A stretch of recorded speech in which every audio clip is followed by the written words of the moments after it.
अपना आत्माओं देखो, आपको यहां आने से कितना पुण्य मिलता है और आप कितने खाली हो चुके हो पुण्यों से।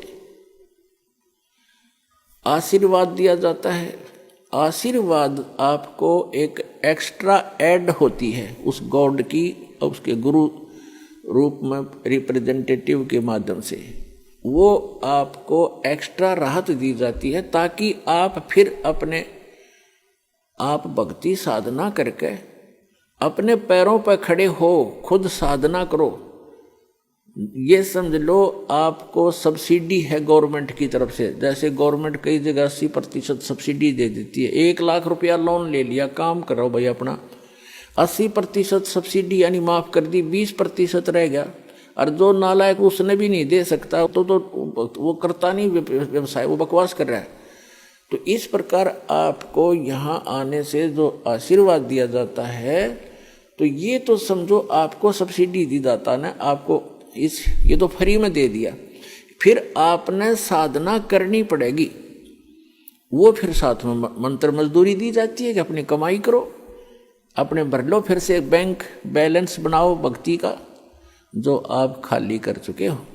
और ये बैंक बैलेंस इस सच साधना से बनेगा, इसकी थोड़ी ही भक्ति से घनी कमाई होती है। ऐसा व्यवसाय दिया जाता है।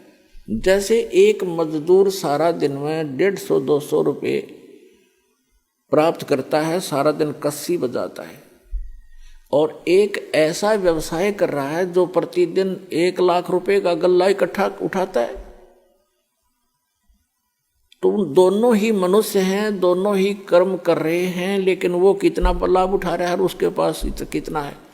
तो ऐसी साधना है ये, जो आप प्रतिदिन 1 लाख का गल्ला उठाओगे, 1 लाख रुपए।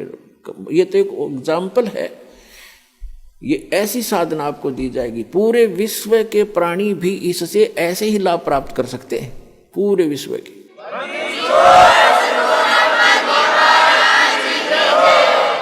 क्योंकि यहाँ तो आपने मजदूरी करनी है और इस मजदूरी का बेनिफिट मिलेगा वहाँ, वो साहूकार देगा इसका बदले में आपको, सतलोक में बैठा जो सत्य पुरुष। और वहाँ हम जाएंगे, वहाँ आपकी ऐसी ही सृष्टि होगी। आप अपने बच्चों को, अपने पोते और पोतियों को परमात्मा से जोड़ दो। अब जैसे आपके लायक बेटा बेटी हैं और लायक आपके पोता पोती हैं, और आपको कितना अच्छा लग रहा है, यहाँ पर कितने प्यारे लगते हैं, कैसे इनके साथ घुल मिल कर रहते हो, बहुत अच्छी बात है। लेकिन इनमें रहोगे कितने दिन? जो आपको मूर्ख बनाकर रखा हुआ यहाँ पर काल ने, 1 सेकंड में पता नहीं कि बिजली गिर जा। और इस सत्य ज्ञान के अभाव से हम इन्हीं में उलझ पुलझ कर यहीं पर फंस जाते, और फिर अपने अपने ये संस्कार पूरे किए। आज दादाजी मनमान अगले जन्म में नाइजीरिया में पैदा हो जा और पोता हो जा अमेरिका में, या फिर दूसरा ये है दादा की जगह गधा बन रहा और पोता बन जा कुत्ता। तो अगले जन्म में तो नहीं रही, ये 68 हिस्सा जन्म में बिखर लेंगे आपके। धीरे धीरे सभी चले जाते हो, कभी बेटा मर गया, कोई पोता मर गया, कभी पोती मर गई, माँ मर गई, किसी का बाप मर गया। तो यही बिजली गिरनी शुरू हो जाती है और हम कितने खुश हैं। तो परमात्मा ने बताया कि ये एज इट इज व्यवस्था आपकी ऊपर होगी। आपके घर खाली पड़े हैं जहां आप रहा करते थे, आप वहां गलती करके यहाँ गिर गए हो। अब वो आपका समझ में नहीं आती, क्योंकि आप इस व्यवस्था में फाइनल हो चुके हो, इसको फाइनल मान चुके हो कि ऐसा ही होता है सबके साथ। नहीं, अब इससे आपका बुद्धि का सतर उत्तिष्ठ होगा, उठेगा, उभरेगा। इस ज्ञान से आपको यहाँ का ये नरक दिखाई देगा जिसको आप सुख मान बैठे थे। अब जैसे बहुत से उदाहरण हैं। एक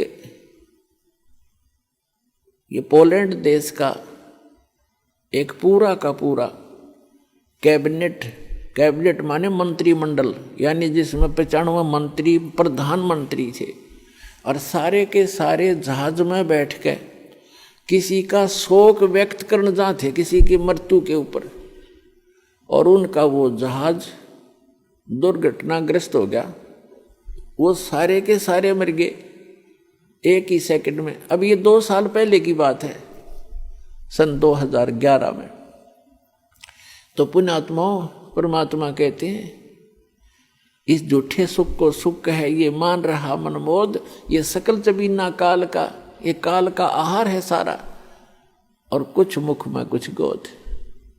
अब कितनी हवा में उड़ रहे थे वो, प्रत्येक आदमी ऐसे ही रहता है।